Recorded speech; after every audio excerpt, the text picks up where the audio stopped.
You're about to hear an original HFY Sci-Fi tale titled, At Alien Daycare. No one could stop the crying until a human janitor did a magic trick. HFY stories. Find a quiet spot, put on your headphones, and let the stars fall silent. If you enjoy cinematic sci-fi narrations, consider subscribing for more. Now we begin. The first scream was not a sound but a ripple, a thin silver line running through the air like a fault in glass. It crossed the nursery atrium of Harmon's Spoke, the great ring station at the edge of the treaty verge, and everything living felt it. The wall-dwelling fronds shivered. The tiny shelled chur-babies withdrew under their ridges with a keening like kettles. A toddler of the indigo-furred Myri clapped her paws to her ears and howled, eyes watering in incandescent crescents. The caretakers, trained in 27 species of infant distress, moved with practiced calm, but their mouths were tight, and they had already sent 3 priority notes up the administrative spine of the station. The second scream came with a color, deep bruised violet, raked through with shards of green, and the air smelled briefly of rusted metal and rain that had never fallen.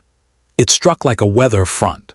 Children who had been sleeping woke with heaves, infants who had been content turned liquid with terror, and the caretaker's calm shattered like thin porcelain. A chorus rose, impossibly varied, the high glass whistle of the frasslings, the carrion warble of the creve, the gut-vibrating hum of the stone-bodied maul, whose distress tremored the floor. No one understood the cause, not yet. The watchers at the exterior arrays knew something others did not, that beyond the verge, inside the ruins of the Border Nebula, an old war had stuttered back to life. But the arrays were a long ladder of committees away from the daycare floor. On that floor, small bodies were shaking. Small beings were grasping for heat, for anchoring, for the one true thing in an uncertain universe. The heart they recognized. But every species recognized a different kind of heart, and the staff was spattering across needs like rain on a welding plate, sizzling and evaporating, leaving smoke and nothing soothed. That was the world at the minute before a man named Mason Reed set his mop in its bucket and paused at the threshold, listening. He was tall in the way that is built from long days, all sinew, the strength of someone who has carried more than his share. His uniform was a gray jumpsuit patched at one knee, the station emblem faded. He had come up the staff corridors, the ones that smelled of solvent and peppermint oil and unspoken frustrations, carrying a caddy of rags and a battered tool pouch. The corridor opened onto the public nursery's side atrium, and he had come to change the filter strakes on the humidity vents and wash the viewing windows. Mason had the kind of face that looked like it had stood in for weather, lines at the eyes like wind carvings, a mouth that turned towards a half-smile as if hoping the world would meet it halfway. He had hands that did not know how to be idle. The first thing he felt was the pressure behind his eyes, like altitude sickness, and the scent of rain that wasn't. The second was the sound, so many griefs rising, harmonics beating against each other, making a roughness in his throat. The third was the memory, cat-sudden and unwanted, a siren in a city that no longer existed, a wall of dust and glass in the air, and a little hand clutching his, so tight it hurt, so small it almost felt like guilt. Mason stepped into the atrium. The caretakers had called for station responders. He could hear the crisp metallic voices of the medical bots coordinating. The staff looked glassy-eyed. Matcha the towering Gillian was rocking 3 Myri pups in arms that looked like tree roots. Caril, whose thin, translucent skin showed flashes of the bioluminescent body inside, was singing a phase song meant to entrain the chur, but the chur were not in training, their tiny legs trespassing every direction with panic. He set down the caddy on a bench and went to the nearest child who looked like it hurt to breathe. She was a Ticon hatchling, platinum scales with a lavender undertone. Her pupils were a startling vertical dash, the color of old copper. Her mouth was open too wide and a trembling had taken her, a glitter through her scales that meant the blood salts were off from stress. "Hey," Mason said softly, because some sounds are universal. He went down on one knee so he was lower than her eyes. He didn't reach out. Some species hated that in distress, but he let his hand rest on the ground, palm up at her level. His other hand tapped the deck once, twice, the beat of a heart, not his heart, but the engine of a ship he'd worked on years back. The T-Con turned her face to him, her cry hiccuping. He breathed deeper, slower. In some species, breath meant "I am not a predator." She stared, the pupils barely bigger than a scratch. "It's loud, I know," he murmured. "It's going to pass." It didn't pass. The violent violet wave lapped again, the smell of rust and neverrain thickening. Somewhere metal groaned, far away the unkind sound of stress in a great structure. A baby, human, one of the few, was sobbing so hard he had turned a frightening color. The caretakers were in triage, their faces taut. Mason reached into the chest pocket of his jumpsuit and felt the battered cool circle he always carried. The coin had been his grandfather's, old earth steel with a relief that had rubbed nearly flat, the image of a river and a man walking a cable. Mason had seen the old pictures as a boy, his grandfather on a rope stretched 100 feet above an audience, balancing pole out like a horizon. He had always loved the photograph where the old man looked like he was listening to something far away. As a child, Mason had wondered. Later, he understood that he was listening to the exact location of gravity. The coin sat between his first two fingers. He had a way of making it vanish. No sleight-of-hand stage trick taught formally, but a thing learned on long nights working shipboard, to make a crewmate's kid laugh. An orphan's tears halt for just the length of a breath. He took the coin out, caught the T-Con's copper/gaze. He turned the coin between his fingers like slow sunlight. "You see this?" he said. The T-Con blinked. Behind them, two fraslings were vibrating high enough to make the lights shiver, the sound of glass almost singing. Mason turned the coin once, twice, and then let it disappear. He showed her his palms, empty. The T-Con's scream caught, transformed into a deeply confused little trill. He brought his left hand up empty, closed his right fist, tapped it once and opened it. The coin sat in his palm like a star that had decided not to burn anymore. He made his face do something old and human and conspiratorial. He pointed at his ear as if the coin had been hiding there, whispering rude jokes. The T-Con's pupils widened. A tiny chiming sound came from her, the genetic memory of a species discovering curiosity again. Cry-hum wavered like a wavering flame. He moved slowly to a knot of chur, their shells rippling with fear, hands tucked. He let the coin fall off his knuckles and vanish. He pulled it from behind the nearest shell, startled cheer-ups like clicking wind chimes. He tossed it, and it stuttered midair, turning once, twice, and then not at all, hanging between gravity and disbelief, before dropping into his palm with a clap he made bigger with his fingers. The nearest caretaker, Karil, his luminous innards flashing with distress colors, stared helplessly, and then hope flickered up from somewhere deep like a bioluminescent memory. "Whatever you're doing," Karil said in a voice like a flute left out in rain, "do more." He did more. He did the coin and the coin again. He made it appear from the air filtration grill, from the tail tuft of a miry pup who looked down at it cross-eyed, sudden giggles squirting out between sobs. He put it in his closed mouth, pretended to swallow, contorted his face in dramatic, silent alarm. The caretakers turned, half terrified, until he dug the throat theatrically and pulled the coin free with a wet little pop.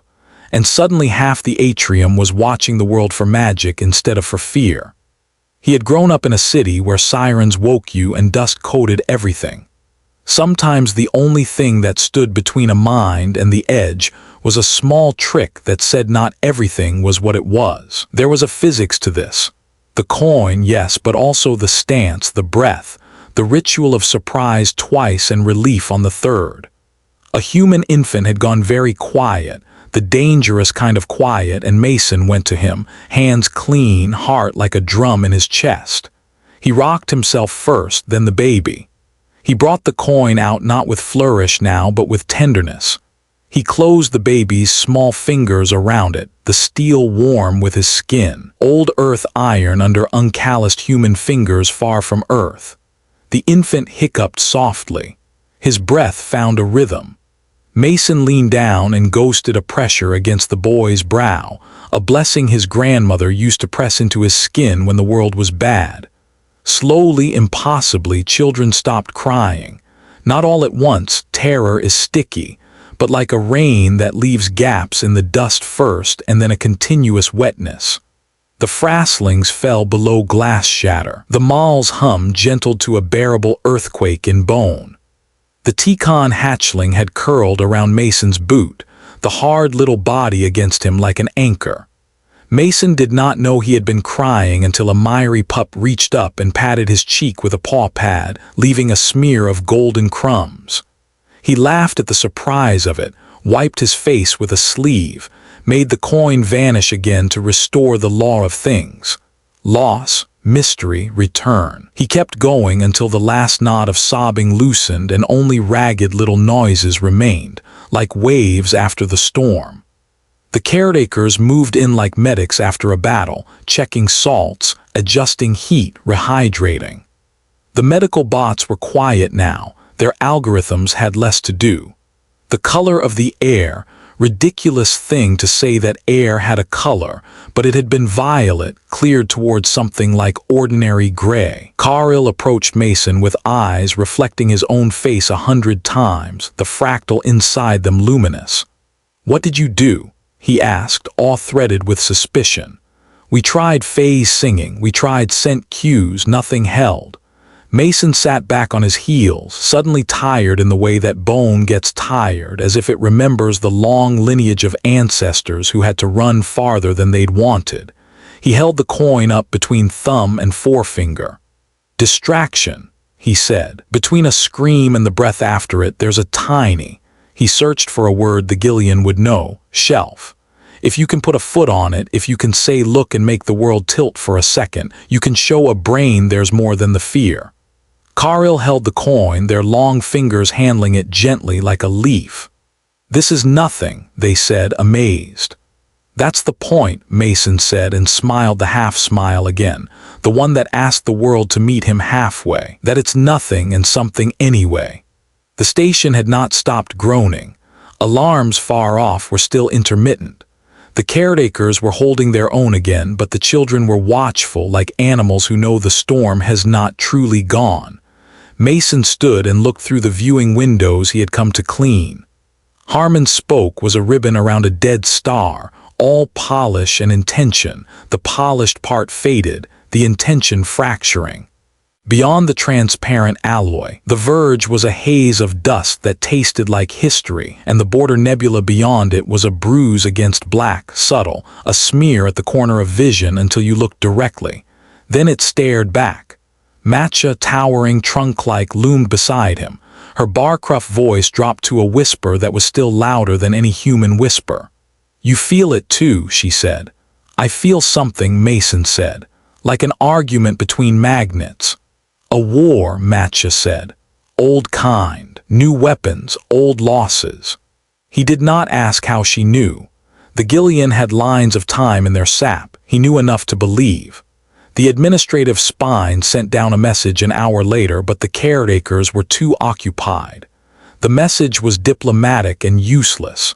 A transient, system-localized phenomenon affecting stations within a 7-light-year radius, possibly a byproduct of communications interference.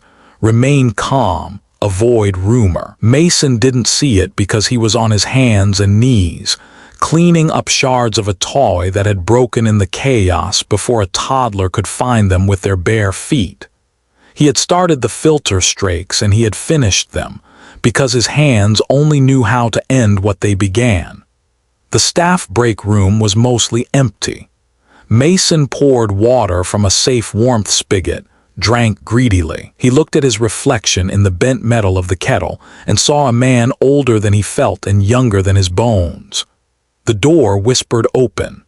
A slim figure in station gray-blue entered with the care of someone stepping onto ice. She was human, her hair pulled back, face drawn in the clean lines of exhaustion. Her badge read Dr. Ivy Laurent, Physio-Empathics, not a medic. One of the specialists who studied how feeling worked when you changed the body underneath feeling. "Janitor?" she asked, as if the word might break his pride. He didn't mind. He had cleaned fluid from the bottoms of grav-boot treads and quietly fixed valves that paid engineers had miscalibrated. He had done a universe of just janitor work and watched 100 small disasters never happen because a floor had not been slippery at the wrong time. "Mason," he said. "Yeah." She looked at him with a frankness that felt like light through a lens. "You calmed them. I distracted them. Same thing if the vector is right." She rubbed her eyes briefly. "May I sit?" He motioned. She did with a graceless slump. "Ivy," she said, "I'm pulling together a pattern. The station's full of kids from the verge frontier. They feel it. Whatever's happening out there, their species carry old frequencies for it like scars. The chur are resonating the frasling's glass at the wrong pitch. The humans," she lifted her shoulders a little helpless, "humans don't resonate with it as much. Maybe because we weren't there for the old war or because we've had too many of our own." "You did something that moved the needle," Mason said. "Move the needle," Ivy repeated. "I need you with me." "I'm not cleared." "Cleared is for old problems," she said, and stood in the same motion, graceful again, purpose burning through her exhaustion. "The station's going to need anchors. You know how to hand them out by the handful." He should have returned to his list of filter inspections. He should have said no. He thought of the coin, its warmth still in his palm. He thought of the Ticon hatchling's little body leaning against his boot like trust. "All right," he said, and picked up the caddy like a soldier shouldering a pack. They moved through corridors that smelled like fear now. Amazing how it leaked out of beings, into the walls, even into the lights. Ivy was talking to the station AI in a language of little hums, smoothing its responses where router-finding had become sluggish from too many priority requests. Mason learned corridors he had never needed to learn, past rooms he had only cleaned, now full of purpose. At a hall junction, a group of station officers argued quietly, heads bent over a holo, the green-black smear of the border nebula rendering as a sick bruise.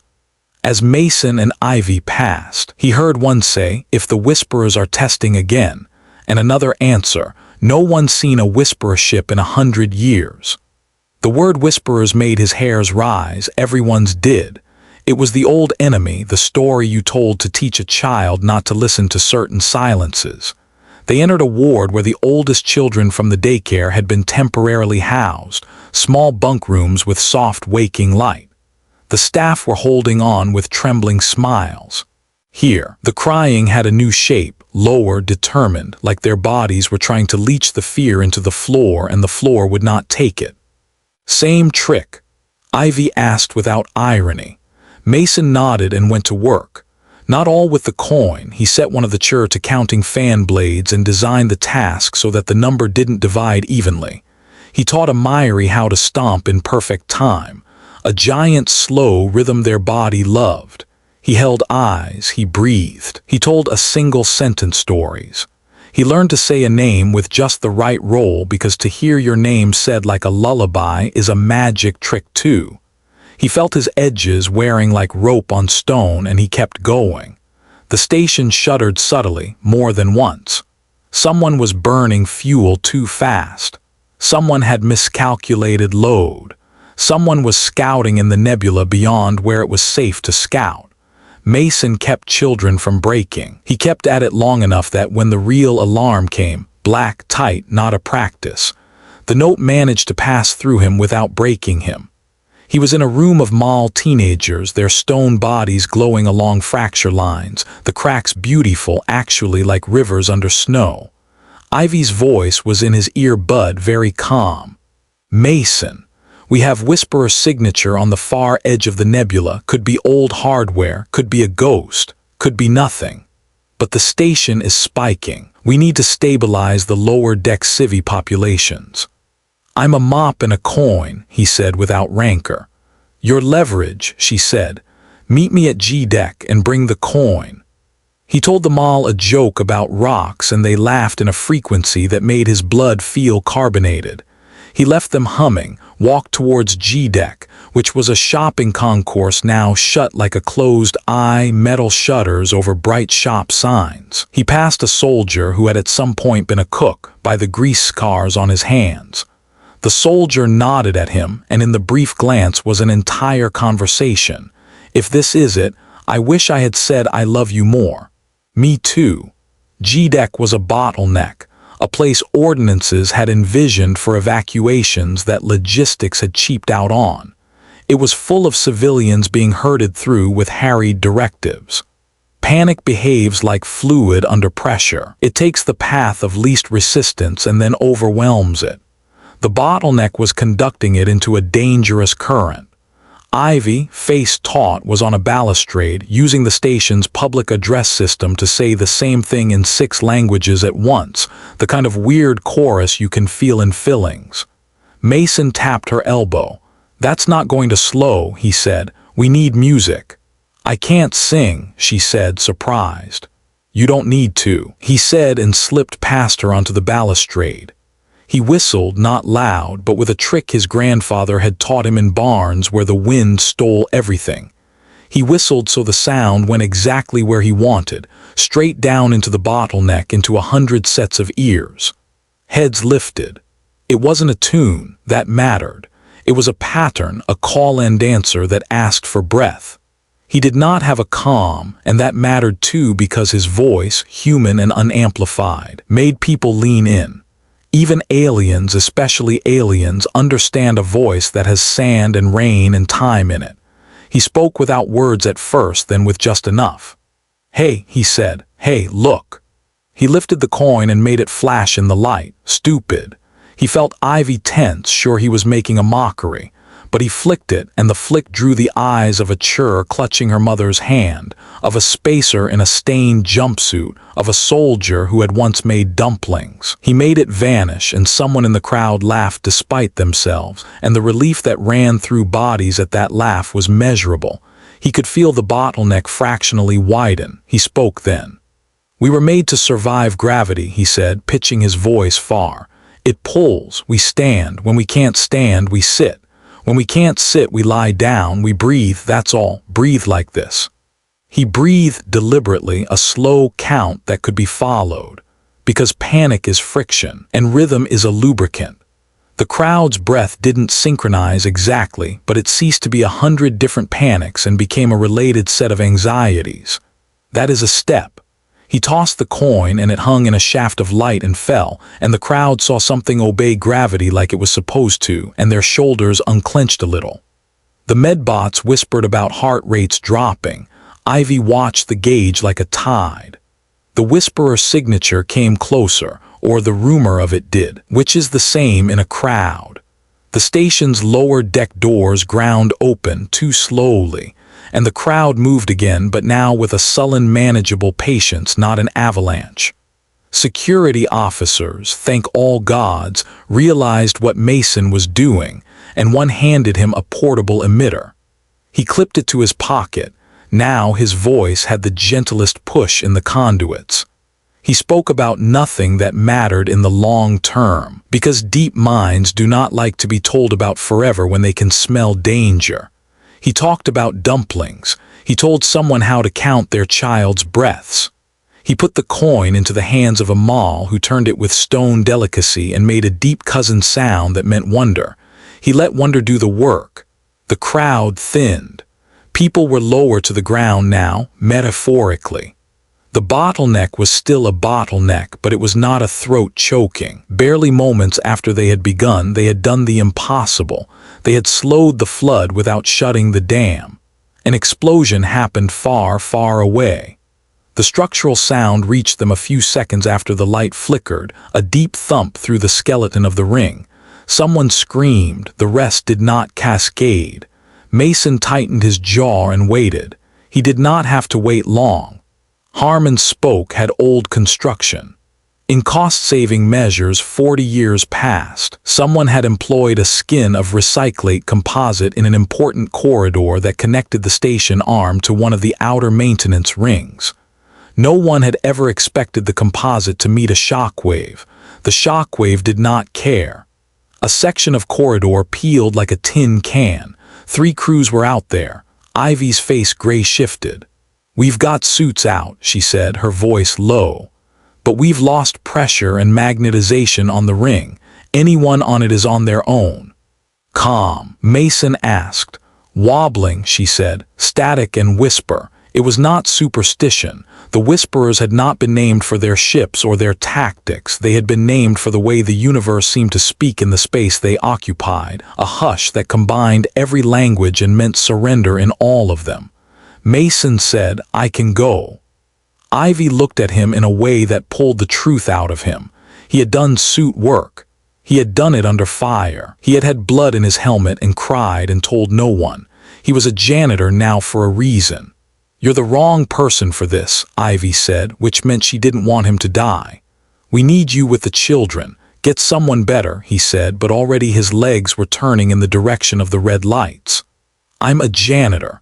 I know where the extra harnesses are hidden because I help hide them. I know which bulkheads stick. I know the actual route, not the planned one." She swore in a language he did not know. "Fine," she said. "You go because you're going anyway. I'll move the kids to the lower deck safe core. Meet me there after, Mason, with a pulse." Her hand was brief on his forearm, then gone. He moved through service corridors he could have walked blind. He grabbed the harnesses from behind a panel that was supposed to be welded shut. He had replaced the weld with an adhesive that looked like weld because he believed in redundant safety as religion. He passed someone who should have been there his whole life in another story, and in this one was not. Because if the universe has any rule, it's that you don't get the right person at the right time. You get someone who's willing. He suited in a tiny locker built for 2 and crammed with 8. The suit smelled like breath and heat. He slid the filaments open over his chest, locked the chest ring, heard the hissing this time, not the bad kind. He checked the tether twice, then thrice, a superstitious habit that had saved his life then and would again, because superstition is just statistics you believe in. He stepped into the lock alone. 2 technicians were suiting, and he did not wait because sometimes waiting is brave, and sometimes it is exactly wrong. He hit the cycle. The inner door slid closed. He could hear the crackle of the failing comms like a campfire that had learned a new language. The outer door opened, and space did what space does. It poured into the available volume, stealing heat and air with equal indifference. The ring was a long spine around the station's waist, studded with access nodes and cable brackets, intended for maintenance bots, not men. Ahead, a section was ragged metal and sparkling crystals of frozen air. Beyond it, he could see 3 figures moving with terrible caution, tethers flaring from their suits. Past them, the Virgiline stars were a thin dusting, out of which rose the bruise of the border nebula, darker and also somehow lit from within, like old healing under skin. He spoke low. "Crew, I am coming out from Lock G12. I am in suit 93. I'm a civilian custodian. I'm bringing extra harnesses. Do not unclip. Do not unclip. Do not." His voice disappeared into a hush that felt like a grandfather's breath drawn before telling a scary story. In the hush, there was a sifting like sand into glass. He remembered a child who had once said to him, "Whisperers sound like the space between the last note and the clapping." He had wanted to hug the kid for being right. He made his body slow and deliberate, like he was in a church. The 3 figures were at the edge of the peeled section, trying to bridge a gap that had been a floor. The lead waved a rigid gloved hand. He recognized her by the way she moved, Sierra, a tech with shoulders like a loading dock and a laugh like a collapsing building. He had repaired a coffee machine with her and had watched her cry when it worked because coffee mattered that much. She made a chopping motion. He saw the problem. 2 of them were clipped to a bracket that had bent and was now pulling out of the ring, fiber by fiber, like a rope coming undone in slow motion. If it failed, they'd sling like gruesome beads. He made himself a weight. He was good at that. In life, he had been the steady one, the one people leaned on, sometimes until he bent, sometimes until he snapped and then patched himself and never told anyone how much it had hurt. He anchored his tether to a structural bar he knew was meant to hold in shear. He had cleaned its base and repaired its couplers. He carabinered his backup to a second hardpoint because some repeats save lives. He pulled around the gap hand over hand, felt the whole ring hum like a plucked bass string. He held out a harness with a hook hand and the first figure took it, clipped. The second's hand shook too hard to clip and he clipped it for them, then clamped his forearm to their wrist until he felt their body remember it belonged to muscles. The whisper struck then, not a weapon in the old style, not a flare, not a beam, but a pressure against the head in which every fear you had ever had suddenly had teeth. He remembered the day his daughter had been born and the day she had died, and they were the same in his head and he couldn't breathe. The coin in his pocket was impossible, ridiculous, everything. He pulled it out with fingers climbing toward panic and made it flash once in the starlight. It was stupid. It was nothing. It saved him because it made him laugh, a hiccup, and the breath after a laugh is our species' most precious chemical reaction. "Do not unclip," he said aloud, because people do what they hear most and he needed to hear it. He hauled Sierra flat against the ring, put his helmet against hers so even through composite they could feel skull speak to skull. He said, "Breathe," because even if the whisperers could steal the meaning from elaborate thoughts, they had not learned to erase this verb. He made their breath match the purposeful drag of his. The bracket shrieked, a braiding metal death cry. He saw the fibers go in a wave. He took the weight as it failed, legs braced, tether lines singing. In the distance, small and bright, a glimmer like a star detached itself from the bruise and became angular and wrong. He did not look long. He did not give those angles his eyes. He crawled past the gap with 3 people attached to him the way regrets attach, heavier when you wish to run. He keyed the suit thrusters not to burn but to breathe, little gentle puffs to keep bodies from banging into the ring. They made the lock. He did not remember the steps after. Only that he was back inside and the technicians were not dead and Sierra's visor had a smear of ice like tear tracks and she said coffee in a shuddering way and he laughed because a human brain will find, at the worst of moments, a joke, because it is our way out of a trap. He gave Sierra the coin. She closed her hand around it and handed it back with ritual solemnity, a knighting. He ran then in partial gravity, the elegant bounce of a station-born runner if a station-born runner had knees that complained.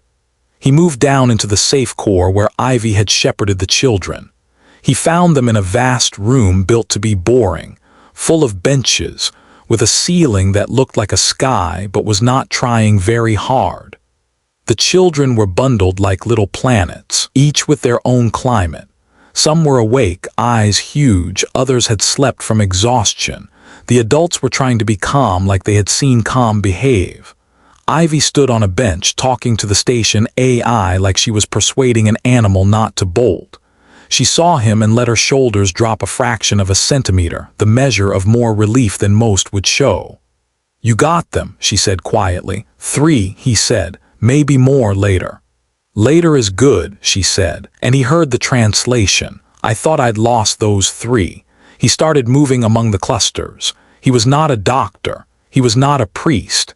He was whatever a culture's lineage had made of the men and women who keep places clean, the ones who know where the disposals jam and where someone cried alone for the first time.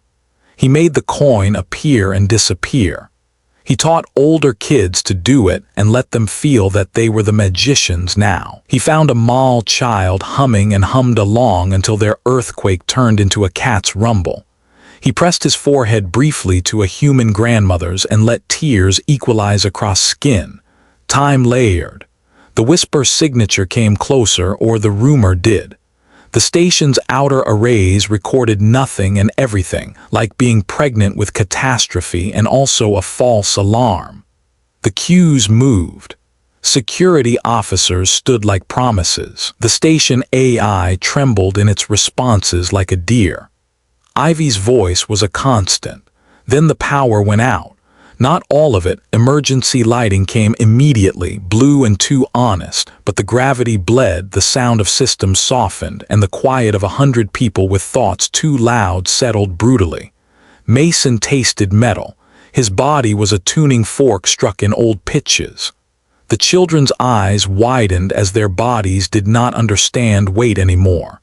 And somewhere, far away and near, the whisper lilted like a lullaby sung by an enemy. "You have to hold them," Ivy said, her voice chapped but steady. "If the safe core panics, we'll have casualties from stampede." He had held lines together under bigger loads. He drew breath until it passed out of him cool and even. He whistled that barn whistle, the sound that went where he wanted, and the safe core listened because it needed something to aim at. "Look," he said. He turned the coin, then put it on the bench, then made the bench the stage. He taught the nearest child to flick it so it hung for a second like grace, then fall, the sound an ordinary blessed click. The child did it, and the adult next to them laughed, awful and desperate and then better. He ran a dull little theater and made everything simple: foot to floor, hand to coin, breath to count. He told a story the way you tie a bandage, not neat but tight. The gravity returned in stutters like a heartbeat finding its rhythm. The lighting stepped up a notch, flushing the blue out of everyone's faces.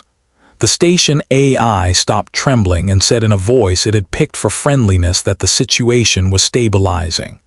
The rumor of whisperers became less than rumor, was noted as signal drift. You could feel courage seep back, then real anger, because that is how we live. Endure, then take inventory, then plan to make the universe pay you back with interest. The crisis was not over. The station had sheeted off a maintenance ring, the status of which was unknown.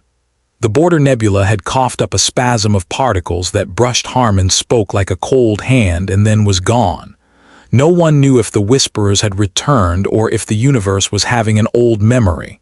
But the safe core held. The daycare children, who had been the first to scream, now slept in little clumps, bodies relaxed in the way of beings who have been given the assurance of tomorrow, however falsely. The caretakers' faces were soft and empty like fields after harvest. Ivy's hands shook when she stopped moving, and Mason put a cup in them, and she looked like she wanted to laugh and cry and instead drank. Later, because everything has a later even when you are sure it does not. Command sent for Ivy to report. She looked at Mason, and at the room, and at the coin. He flipped it and caught it, and she smiled a very tired smile. "Come with me," she said. Command was a bright, clean room, too polished. The people inside it had a sheen of fear and power in careful balance. They showed Ivy feeds and asked for words that would make them strong. They looked at Mason with a brief curiosity that assumed he was furniture. Ivy put her hands flat on the table. "We are going to get more events like this," she said. "If the whisperers are awake or the nebula is burping ancient minds into new orbits, it doesn't matter. The station is a machine with people in it. We have to make the people part robust. That means anchors. That means rituals. That means magic tricks if that's what works." The station director, a lean being whose skin was hundreds of small mirrors, said, "You're recommending we draft magicians. I'm recommending you keep Mason on my team and give us license to do what keeps the station breathing," Ivy said. "And I'm recommending you stop pretending you can command this with memos." Mason did not want to be on anyone's team exactly. He wanted to be allowed to do the work that kept places from quietly coming apart. He stood a little back, the coin in his hand because it was a thought keeper. The director looked at him. Their mirrored face gave him back himself in 100 tiny, stupid fragments. "Janitor," they said, not unkindly, more like a diagnosis, "you're a calming device." Mason wanted to say, "No, I am a man, I have a life, I have a grief. I am more than your use of me," but he had given up the luxury of being one thing when he had stepped onto the ring. "Yes," he said, "I'm also good at fixing valves." "Keep your coin," the director said, "and keep valves from breaking." A brief flash of humor moved through their mirrors like a wind. "We'll need both." Ivy walked with him back to the safe core. "You all right?" she asked. "I keep thinking about the whisper," he said, "about how it put old things in my head and shook them hard like it wanted to turn them into new ones." "What did you think about?" she asked gently. "My daughter," he said, "and how I couldn't keep her, and how I can keep these kids for a little while, and how both things can be true and still I am standing." She didn't say she was sorry. She put her hand around his wrist in the place where pulse and bone and hair and sun damage meet, the precise geography of being alive. "Standing is the work," she said. "They did the work. Not glamorous. The sort of thing no one had been taught to put in a war epic. They instituted rhythms and taught them to the station like you teach a toddler a song. Every corridor got a breath point. Little colored lights that reminded anyone passing to inhale, exhale, count to 5. The station AI would tell jokes at weird times. The daycare had, every cycle, a ritual of attention. They called it the coin minute. Even when Mason wasn't there, and sometimes they didn't even use a coin, they used a button or a nut or a pebble one of the mall had polished cool. People learned how to talk to strangers in the exact way that causes bodies to de-escalate, and the janitorial staff became gods, because they always have been and no one had noticed. Mason worked beyond tired, through the kind of fatigue that looks like competence because you are too far gone to know how to think. He brought his coin everywhere because ritual is the spine of survival. In a bakery, he showed a child how to make it vanish between fingers sticky with sugar. In a medbay, he showed a soldier with one arm how you could still flip it. In a silent corridor, he flipped it when he was alone and caught it and thanked it not like an idol but like a well-worn tool. The station learned his face the way you learn a landmark. They smiled a little when they saw him the way you smile when you get a postcard from a friend you thought had forgotten you, and more ripples came. Not always as strong, sometimes only a tremor in teeth. Once a wave so violent it knocked art off walls and made the gravity sing. The safe core held because they had rehearsed. The daycare kids cried and would not be ashamed of crying. The adults breathed and no one was trampled. Once a silence so deep that everyone knew someone had died far away and they stood in shared grief in a corridor, and Mason flicked the coin and it hung longer than it should have, until someone said magic under their breath and they all laughed simply because living was still being asked of them. Mason did not become a hero, he became a habit. The difference saved them. There was one more day, the kind that makes a story into the kind people tell when they want to remind themselves what their species can be. On that day, the Whisperer's signature was not a rumor.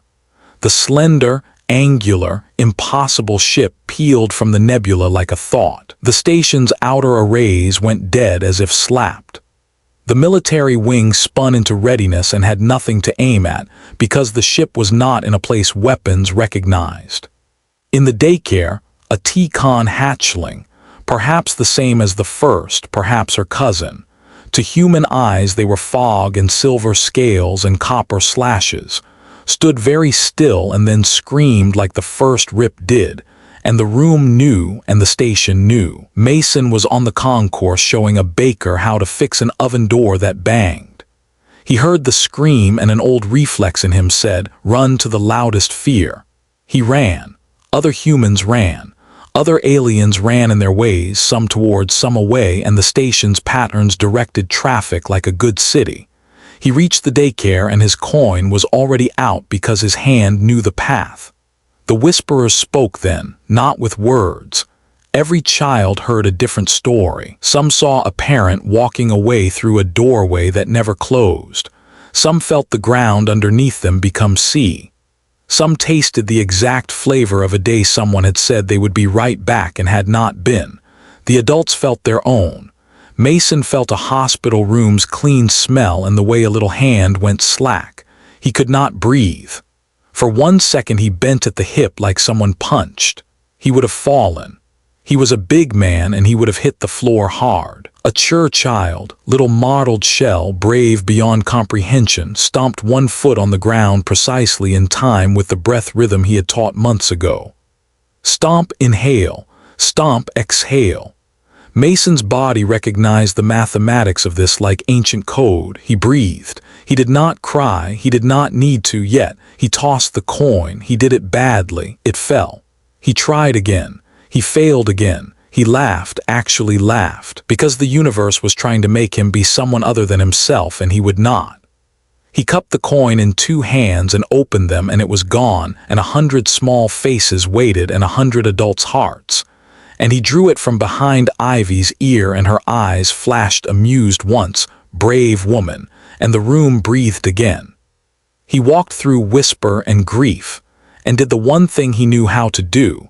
He kept being small in the face of large. He did not fight a ship with a mop. He did not punch a nebula with his fist.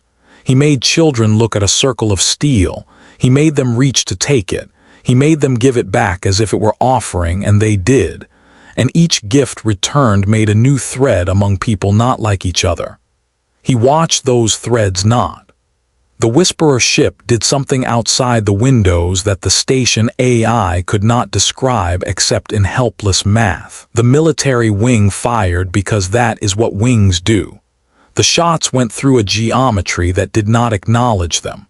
The Whisperer spoke again, harder, and the station's lights faltered as if the idea of illumination had been made embarrassing. Mason saw it then, because sometimes the person farthest from the problem is the one with the eyes to triangulate it. The whisper was not directed. It was bleeding from the ship like a nociceptive field. It did not need to be resisted. It needed to be grounded. He thought of the way the mall hummed until the floor stopped quivering. He thought of how the right staging of bodies in a crowd makes panic turn to patience. He thought of the cable his grandfather had walked, the way the pole moved the center of mass. He thought of one small coin in many small hands. He shouted, and that was wrong, no shouting. And so he whistled instead, the sound that goes exactly where he wanted. He made the daycare look at him. He pointed at the floor. He stomped once. It was the worst stomp. He was in soft-soled station boots. He stomped anyway. Down, he said, and a dozen species did not know the word and their bodies knew anyway, and he stomped a rhythm and the children stomped and the caretakers stomped, and Ivy stomped like someone who had never stomped and now considered it holy. The floor, the actual structure, caught the rhythm. He felt it in the soles and shins. Match's big feet made the ring shimmy. The mall hummed into the stomp, low and supportive, and the frasslings lowered their pitch to not chatter. The humans, there weren't many, breathed the breath like he had taught it, and the air changed color again. Not that it had color, but it did all the same. He spoke into the whistling silence that fought back. "We are weight," he said. "We are a thing the universe can push against. We will not float away." He handed the coin to a child and watched it go. A tiny arc of steel moving hand to hand, not vanishing, because sometimes presence is the magic. He watched the child's face as they felt the weight, as they chose to hold, as they chose to give. He watched that choice replicate 100 times, and the whisper in his head was a little quieter because his species is louder when it decides to love something deliberately. He did not know if this was working. He could not see the ship outside. He could see faces, and they were not breaking. The station AI said in a voice that wanted to be calm more than it was, "Field intensity decreasing. Unknown mechanism." Ivy laughed, short and astonished. "The mechanism," she whispered, "is people." The whisperers pulled back or were pulled, or something heard this small defiance and receded, not as defeat but as a postponement, which is a victory we should accept because this is the universe's constant generosity. Later, the ship peeled into a fold of space like something slipping between pages. The nebula went back to the business of haunted glowing. The station sagged, systems catching breath like animals after a sprint. People cried because it was over, only then.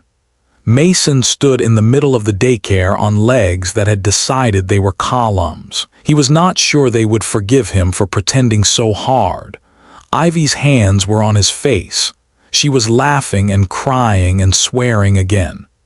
"We're going to live," she said, and the future looked like something not guaranteed but possible, like gardens. Later, again, because later keeps happening, stories were told. They got bigger as stories do. They remembered the janitor's coin and forgot the hours of cutting rags into calming strips and making markers for breath stations, and teaching 100 station-born how to twine their voices into one song. They remembered the stomp that shook the ring and called it the day the station danced, which was not untrue. They remembered a human man standing in a room full of children and making a circle of steel mean anchor. Mason didn't care about the story, not much. He took the coffee Sierra brought him and fixed her oven door and installed a better gasket in the gravity drain, because at low spins it had been cavitating. He picked up displays knocked off benches by the shock. He wound a cord so it wouldn't tangle. He went back to the daycare and sat on the floor, and the T-Con hatchling put her head, harder than you'd think, on his thigh, and he rubbed the place behind her crest where she liked to be rubbed. He closed his eyes and took 3 full breaths. He had been many things. He had been a father, and then a man with a coin, and then a janitor. He would be a janitor when he died. It felt like an identity a person could take into the dark without embarrassment, a way to meet the universe eye to eye. Someone has to sweep. Someone has to hold weight. Someone has to make small magic while big mysteries try to swallow us. The station thrummed around him, a heartbeat, an engine. He took the coin out, flipped it once, caught it, looked at the faces around him and thought, not cross his mind like a falling star but rise like dawn, that maybe survival is a trick we are born knowing but forget until someone shows our hands how to do it again. He had a moment, precious and ordinary, to think about his grandfather on the cable, about a man listening to gravity and agreeing to be mortal. He thought about his little girl whose hand had been so small, whose smile had been so outrageous, whose death had been cruel and senseless, words the universe uses often. He did not think he had redeemed anything. He thought he had stood where he had been placed and not moved. The daycare door stirred. A group of older kids peeked in, brave and shy. "Mason," one asked, "can you teach us the coin thing again?" He stood, his knees cracked like old wood. He smiled that half-smile that asked the world to meet him halfway. "Sure," he said, "but you're going to teach me something too." He pointed at the T-Con. "She's going to show me how to trill without sounding like a kettle, and the mall are going to show me how to hum so the floor hums back. And somebody," he said and looked at Ivy who had slipped in quiet, "is going to show me how to remember to rest." They laughed, and the laugh was a declaration of new law. He tossed the coin and it spun and caught a light and flashed, and for an instant the flash looked like a star falling and a wish catching, and the room held its breath and let it out and life came back in. They learned the trick slow. Some of the kids mastered it quick and gentle, others never quite did, and their failure was part of the game because the point was the attention, not the triumph. Mason spoke about hands and about gravity, and about how when things vanish it doesn't mean they're gone. He spoke about choice like it was a spoon anyone could pick up. He spoke too once to the station AI when they were alone, because sometimes machines are like tired gods and want to hear that they are doing fine. He told it a joke about a broom. The AI laughed at the right moment and he pretended not to be pleased, and then he was anyway. He slept for a day when it was over and his dreams were nothing. That was the best gift. And after, because after is always, even if it is short, the station did not speak of the whisperers like a doom. It spoke of them like weather. You set out extra rope when weather is bad. You check seals. You tell children the truth in voices that do not break, and then you show them a coin and you let them hold it. There were funerals. The maintenance ring had not all come back. Mason went to each because he had stepped on the ring and had not died, and that obligated him to be silent and present while others did the arithmetic. He held hands. He did not talk about heroism. He carried chairs because a person who is carrying a chair is a kind of ceremony. He was given a commendation he didn't understand and promptly used its stipend to buy more sturdy rags and a little machine that made perfect circles out of scrap metal. He started handing out coins with rough edges to small hands and said, "You keep it safe. You return it when you wish." And sometimes they returned and sometimes they did not, and that was not a metaphor, it was a practice. Ivy took him once to the rim window where the nebula looked like a bruise still. She said, "You know, the first time I met you I thought you were temporary." "I am," he said. He touched the glass. It was cool. "So are you, so are they. That makes us holy." She smiled, eyes flat with love for everything and everyone. "I intend to make that a policy." They stood together and watched the space where the whisperers had been and thought, absurdly, to be alive is to be improbable, and yet here we are, improbable repeatedly, the definition of us. When the next ripple came, it was smaller. It met a station with better dances. It met people with pockets full of coins. It met children who were practiced at stomping in time. It met a janitor whose hands were steady not because they did not tremble, but because he had decided to let the trembling be part of the rhythm. It passed with almost grace. After, they made soup, which is an even better magic trick than coins. And years later, when travelers came and asked about Harmon's Spoke and its wild stories, someone would point to the daycare and say, "Did you hear about the day no one could stop the crying?" And someone else would say, "There was a human who did a magic trick." And someone else would say, "That's not what he did. He taught us how to breathe." And someone else would say, "Same thing." They would argue like families argue, and someone would whistle the call that goes where it needs to, and they would all stop to listen, because that is the sound you learn when you decide to survive together. Mason would sometimes sit by the window and roll the coin over his knuckles and think about nothing at all. He found that this was a luxury worth more than wealth. The coin would tumble and vanish and appear, and he would see in its motion not slight but instruction. This is a thing, now it is not, now it is again, you are still here, you can do this, do it once more. He kept the floors clean, he kept the valves from sticking. He kept the children laughing not because the universe deserved it, but because the children did. He aged. He did not become a myth. He was a good janitor. He taught 100 small ways to survive that had nothing to do with courage and everything to do with choosing attention over despair. And if sometimes, when the station slept, he walked the narrow service catwalks in low grav and held his arms out as if balancing on a cable, no one knew but the cameras that did not judge. He would walk slowly, feeling the pull of the ring, and he would listen to gravity like his grandfather had. And in that listening he would hear, faint and clear, the shared heart of a place full of beings who had decided to live. He would think then, maybe we were wrong about heroism. Maybe it is not the death we go to, but the laundry we fold after we have not died. Maybe it is the broom we pick up. Maybe it is the coin we hand to a child.